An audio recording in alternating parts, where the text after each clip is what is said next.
book says, when the ship shall enter into the orbital pool of its destination, the motors will change in sound due to the increased anti-gravity component.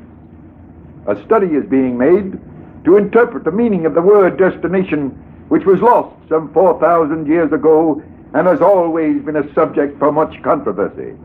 But this need not concern you. Suffice to be reassured that the change in the sound of the motors is a part of the scheme of things. Return to the schedule. The ship is all. Praise the ship. The ship is all. Praise the ship. Countdown for blast off. X minus 5, 4, 3, 2, X minus 1, fire.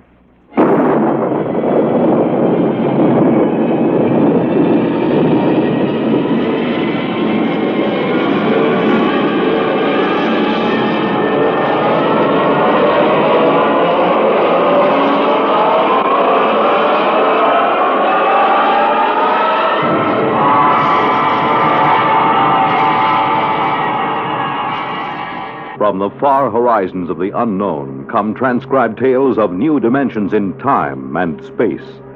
These are stories of the future, adventures in which you'll live in a million, could be years, on 1,000 maybe worlds. The National Broadcasting Company, in cooperation with Galaxy Science Fiction Magazine, presents X minus 1.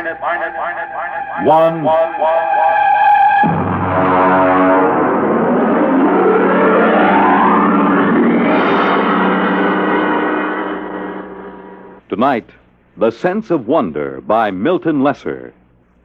The huge ship sped endlessly through space on a voyage that had lasted 10,000 years, the journey which had no end.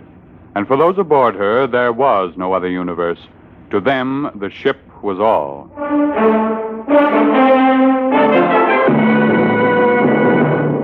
The ship is all. Rykud read the slogan embossed in raised letters of steel outside the door to the priest's compartment. The ship is all. His eyes wandered to the face of the young man standing next to him, his superior, Kreifer. The face had the empty, unquestioning expression that was typical of the people of the ship. Are you ready, Kreifer? I am. Enter. Come in. Well? I am Kreifer. Superior class, 3rd level, compartment Y51. Welcome. This is my attendant, Rykud. Be welcome. Praise the ship. Praise the ship. What is your mission? My superior's schedule shows that today he is 25 units of age. He is ordered to appear before the priest of the 3rd level to be given a woman. You have the schedule with you? Here. Good. You have your certificate of health and fertility? Show him the certificate, Rykud. Don't just stand there dreaming. Oh, yes. Here. Good. Return to your compartment. I will have the matron bring you a woman from the 4th level. Praise the ship. Praise the ship.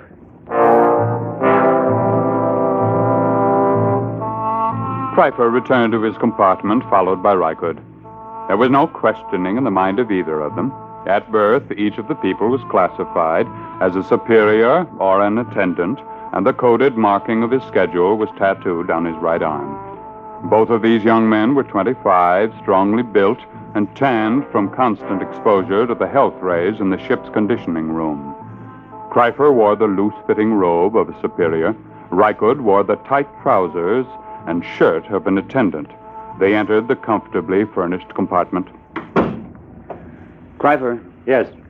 What do you suppose she'll be like? What difference does it make? Don't you even wonder about it? I wonder about nothing. The ship is all. Praise the ship. Well, naturally, but still... Rykud, we've been together as superior and attendant ever since the nursery. As an attendant, your entire purpose in life is to keep me alive and productive, to perpetuate the people. I would hate to have to part with you now. To part with me? Not of my own choosing, of course, but sometimes I detect what appears to be a strain of unorthodox thinking. Really? I was not aware of it. I am not entirely aware of it myself. Not enough for me to report you. However, I must warn you that if it should increase, I will have to send you for therapy. Well, I assure you there'll be no need for that. I've never deviated from the schedule. I have never disobeyed the buzzer. I am merely observing, asking questions like, don't you even wonder this is the first step to unorthodoxy? I shall watch myself for signs of it. Good. The eating buzzer. Your schedule calls for a massive dose of multivitamins. Fine. Prepare it in the green vegetables today. Today is a starch day. Oh, I'd forgotten. We could just skip it today. Reichert. Well, Of course, skipping the vitamins for one day is a permissible deviation, but I shall have to report for punishment tomorrow. well, Skip the vitamins. I knew we would. You never missed a permissible deviation yet. It's your influence that makes me do it. And you always blame it on me. That's what attendants are for. Yes, I know. Now, that must be the matron with the woman. Open the door. Maintain the utmost dignity, please. Yes? Is this the compartment of Kreifer, third level, Y51? Yes? I am matron of the woman's level. Enter. I am Reichert, Kreifer's attendant. This is Kreifer. I have brought a mate for you. This is she. Be welcome. Praise the ship. Praise the ship. Her name is Aylin. Welcome, Aylin. I am most happy to be here. Praise the ship. Come. I will show you which compartment is to be ours. This way. There are 5 compartments in this suite, and ours will be... Will you take food, matron? Why do you look at me that way? That mark on your forehead. You have always had such a mark? Yes. And you have another diamond-shaped on your right shoulder? How could you know such a thing? Your name is Reichert. Reichert. How like him you look. How like whom? Your father. My what? Of course, you could not know the meaning. What do you say? When you were born, like any of the people of the ship, you were taken immediately and placed in the nursery of the ship. You never knew who sired you, nor did they know you. Naturally. It's according to the schedule. Yes, it's according to the schedule. I have a strange feeling toward you. I can't explain it. What sort of feeling, Reichert? As if we've met before. But that's impossible, of course. Yes. Still, there have been cases, it is almost heresy to mention it, where a mother has been able to keep her child for a while. Such a female would be turned over to the control chief and fed into the converter. If she were discovered. It is a criminal thing to do. It is said to warp the child so that he becomes a heretic at an early age. Yes, it is very, very criminal. Still, you say there have been cases? Once there was a woman, it is said, an attendant, who managed to conceal such a child behind one of the forbidden doors for almost 3 years. Behind the doors? It's unspeakable. Very likely only a rumor. It's shocking to hear of such things.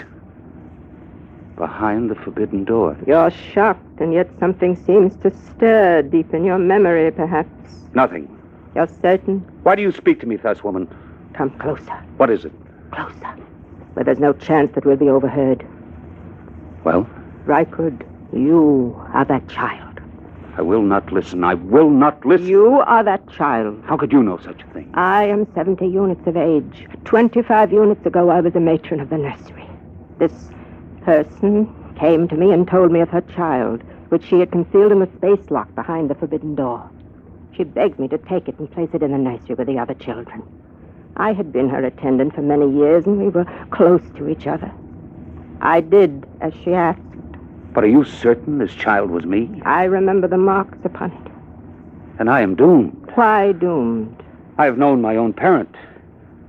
This accounts for the strange feelings that come over me sometimes. What feelings are those? A feeling... a sense of wonder. Ah. You seem pleased. Reichert. What? Your superior returns, I cannot speak. But if you would satisfy this sense of wonder, I have a book which I will give you. I cannot accept a book without the supervision of the ship's librarian. Take this one. Keep it concealed. Here. No, Take it quickly. They're coming. Well, what are you two whispering about? I was merely explaining to your attendant how he must behave in the presence of your mate. There is no need to explain. All is scheduled. Nothing is questioned. Praise the ship. Praise the ship. I hope that your union will produce the optimum number of children. I'll leave now. Aylin, Yes, Kreifer. your duties will be very simple. Reichert will teach you how to prepare my meals, and you will memorize my schedule.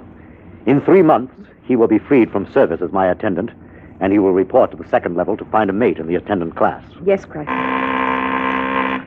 It's time for my health treatment. Teacher Reichert. Yes, Kreifer. Come here. Closer, where I may examine you. This is Kreifer's schedule. You will memorize it. Yes. Here is a list of permissible deviations. Oh, I'm familiar with it, naturally. I see. I was not aware of what training you received on the women's level. The matron trained us well. Good. You have been with the matron a long time? Ever since I left the nursery. I see. What is she called? Mara. Mara?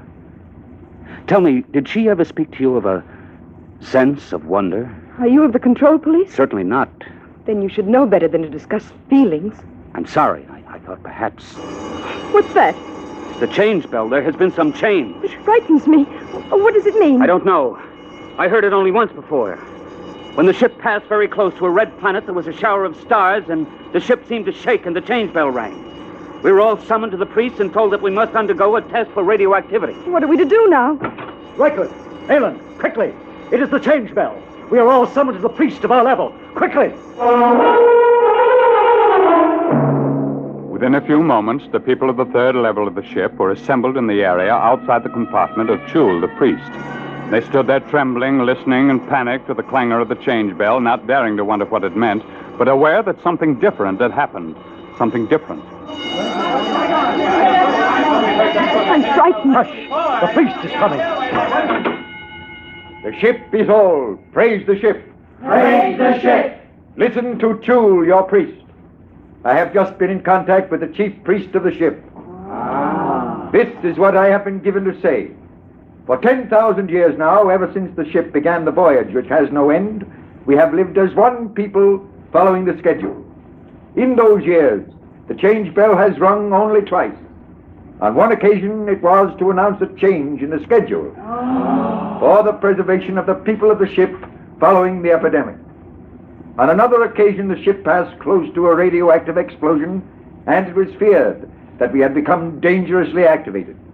Now the change bell has rung again. You wish to know the reason, naturally. I am given to tell you there has been a change in the sound of the motors. There is no cause for alarm. The priests have consulted the book, which no man may see save the high priest. And we have learned that there is in the book a provision for a change in the sound of the motors. The book says, when the ship shall enter into the orbital pool of its destination, the motors will change in sound due to the increased anti-gravity components. A study is being made to interpret the meaning of the word destination, which was lost some 4,000 years ago and has always been a subject for much controversy. But this need not concern you. Suffice to be reassured that the change in the sound of the motors is a part of the scheme of things. Return to the schedule. The ship is all. Praise the ship. The ship is all. Praise the ship. On his way back to his compartment, Rykud stopped for a moment in front of the forbidden door which led to no one knew what, and listened to the sound of the motors. Yes, it was true. There was a new sound. It was frightening, and yet at the same time it made Rykud's heart leap with expectation. He looked at the forbidden door again and read the warning. No unauthorized persons permitted through this door. Attendant? Yes. What's your name and compartment? Rykud, attendant to Kryfer, third level, Y51. Who are you? Graf, control police. Why do you loiter outside the forbidden door? I was merely reading the warning, trying to impress it upon my brain. Is there a need to impress it? You have doubts? Well, no. No, of course not. Then why bother to impress it? If you have no doubts, there's no need to impress it. Well, I was merely... You see, I am engaged in the training of a mate for my superior. I wish to make certain that she knows every jot and line of the warning. Has she doubts? I'm sure she does not. Then why impress the warning upon her? It should be sufficiently impressed upon her since birth. Well, I was merely... You were merely loitering, eh? Tell me, Rykud, do you ever wonder what is behind the forbidden door? Never. Are you perfectly content? Perfectly. Good. I'm going to enter your name in my report as a warning. See that it is not repeated. I will see. Return to your compartment. I will return. Praise the ship. Praise the ship. Rykud went back to his own compartment. He tried to push the events of the day out of his mind. It was almost too much to cope with. First, the mate for Kryper, then the news of his birth, now the change in the sound of the motors, and the book. Rykud lay inside his bunk, drew the curtain, and took the tiny, ancient plastic book from his trouser belt. He opened it and began to read. It was thought advisable to keep from the passengers on the ship the fact that their voyage might end in catastrophe. Forced to leave the Earth because of its radioactivity following the 3 wars, the inhabitants of the ship, to all intents and purposes, became the inhabitants of a new world. The ship was their world. The organizers of the expedition felt it would be cruel to inform them that the ship's navigation machinery had been set in a series of ever-increasing circles and then ever-decreasing circles, so that in 10,000 years the ship would return to Earth. There was the possibility that Earth would no longer exist, or that the radioactivity would have made it uninhabitable, even if the remaining humans hadn't managed to explode it. Therefore, the ship became all. Even the word destination was eliminated. If it were known that I had chronicled this account, I would most certainly be executed and the book destroyed. Most likely it will pass into legend and be disbelieved anyway, just as fairy tales and even biblical accounts have become tolerated but disbelieved by many who were... The sleep buzzer sounded, and Rycood's eyes closed automatically. Ordinarily, the people of the ship did not dream. It was considered a sign that therapy was needed. Tonight, Rycood dreamed.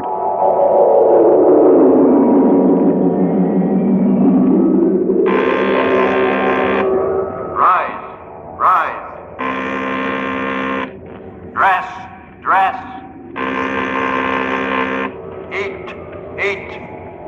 Raise the ship. Rise. Eat. Dress. The ship is all. Rycood. Oh, no. Rycood. What? Shh. What is it? You've been dreaming. I heard you and came in to see what was troubling you. Where's Cryper? He sleeps like the dead. I was dreaming. Ellen, look at me and tell me the truth. Do you ever dream? Do you? Yes. I know it. I could tell it by looking at your eyes. But you mustn't tell anyone. I won't. You were very close to the matron, were you not? Yes. Did she ever read to you? Read? Did she ever read from this? Where did you get that? She gave it to me. Then you must be one of the trusted ones. Who are the trusted ones? Some of us, the women who were with the matron since we were very small, we've been trusted by her to hear the reading of this book. I see. But if anyone found out... I know. Rycood? Yes? I feel very strange. I, too. What is it? I don't know. Sometimes, after the matron had read to us from the book, I would have this feeling, strange and frightened. And she would comfort us. Comfort? What does that mean? She would put her arms around us. And did that comfort you? Yes. How terribly strange. Rycood, Yes? comfort me. Put your arms around me. Helen. Please, will you? Yes. Yes.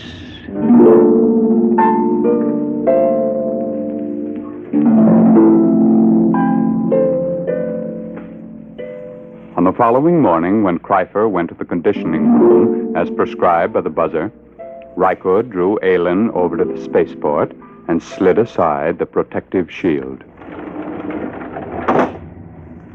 Look. I am looking. Tell me what you see. I see the stars and space. Look closely. Do you see nothing unusual? I so seldom look through the spaceport. I'll tell you then. Look there. See that one star, so big and so bright that it hurts your eyes? Well? I've been watching it. It is growing larger each hour. Stars do that. Never has one been this large. What difference does it make? The stars exist only as pictures in the glass of the viewport. They're not real. The ship is all. That is what we are told, but perhaps it isn't true. What? Perhaps these stars do not exist only in the glass of the viewport. Perhaps they exist beyond the viewport. I don't understand. Let me say it this way once and forever. Perhaps, Aylin, the ship is not all. Rycood, your heresy frightens me. Rycood, hold me close. It frightens me even to look at you. Oh, Rycood, you mustn't even think it. I do think it. I believe it. I believe the ship is not all. And I believe you are a candidate for the converter. Cryper. Don't move, Rycood, or I'll blast you into dust. It is bad enough for an attendant even to touch his superior's mate, but to couple it with the ultimate heresy. There is nothing but death in this. Kreiper, I beg of you. Stand aside, Alan. I'm going to finish this heretic. Now, Reichard. Have I killed him? No, he's just stunned. Oh, Reichard, what can we do? I don't know. Reichard, the change bell again. Something's happening. I know what has happened. Come, we'll go to the priest. What about Kreiper? He'll have us killed. No, it's too late to think of that. Come. Come,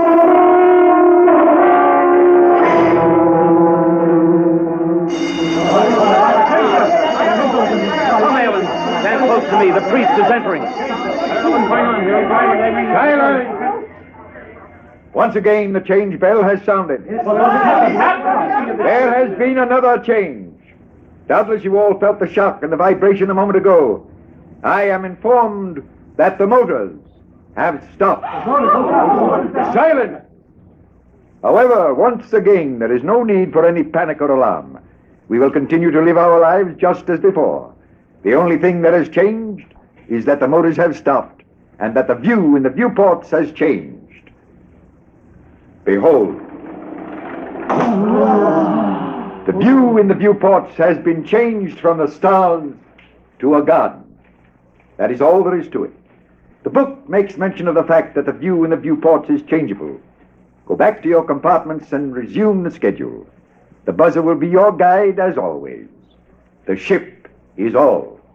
The ship is all. Wait! No, I have something to say. Listen, this is what I have to say. The ship is no longer all. Seize him! Keep back! I have my superior's ray gun. I will destroy any who move to seize me. Listen to what I have to say. The view in the viewports is not just a garden. It is the destination. It is the earth. Don't you understand me? We have arrived. We have reached the destination. The journey is over. We can leave the ship and go out into the garden. Fools, can't you understand? Watch the viewport. Watch it. The viewport is broken. I've shattered it. You can go out. Feel the air rush in. Smell its fragrance. Reichard, they don't move. They don't understand. Seize him! Kill the heretic! Kill him! Reichard, they're moving toward us. Run. Follow me quickly. After him! Death to the heretic!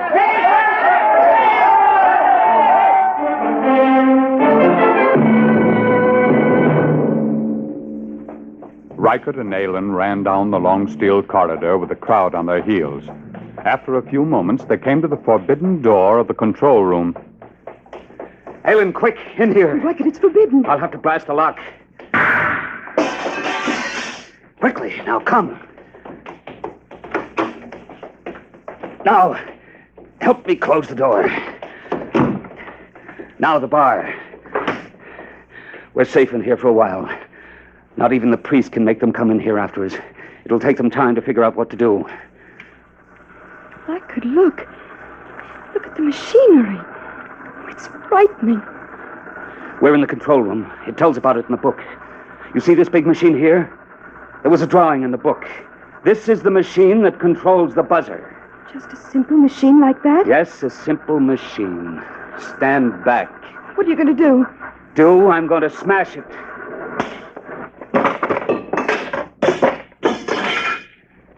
Now they're going to have to find a way to live without the buzzer. Reichard, they're breaking down the door. Come with me. Where can we go? There's nothing except the ship. No, there is more than the ship now, Alan.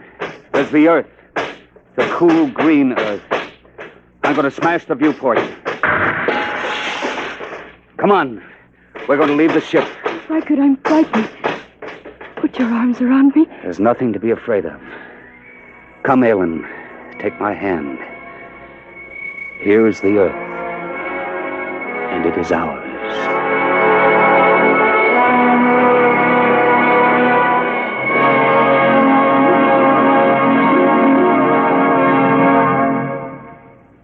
You have just heard X-1, presented by the National Broadcasting Company in cooperation with Galaxy Science Fiction Magazine, which this month features a story by F.L. Wallace titled Mesereau Loves Company. When Marcus Mesereau set out on his mission to Earth, He was driven by pride and indignation, plus a practical reason. But if he'd known what lay ahead, he might have decided to let bad enough alone. Galaxy magazine on your newsstand today. Tonight, by transcription, X-1 has brought you The Sense of Wonder, based on a story from the pages of Galaxy written by Milton Lesser and adapted for radio by George Lefferts. Featured in the cast were James Monks, Bill Quinn, Edwin Jerome, Vera Allen, Rita Lloyd, Joe DeSantis, and Dick Hamilton. Raymond Edward Johnson was the narrator. Your announcer, Fred Collins. X-1 was directed by Daniel Sutter and is an NBC Radio Network production.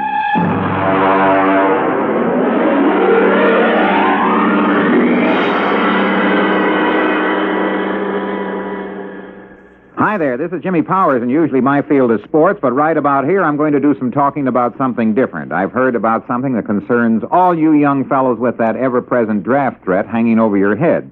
There's something new in the idea of military service around. You can put in 6 months active training, then sit back and plan yourselves a big fat future. It's the 6-month reserve training program of the Armed Forces, and it means just what it says. Serve 6 months now and unload the worry of the draft. As soon as the 6 months are over, continue your education and get yourselves married. Get a job, as a sportscaster maybe, and plan whatever you want and forget about the long arm of the draft ever putting the finger on you.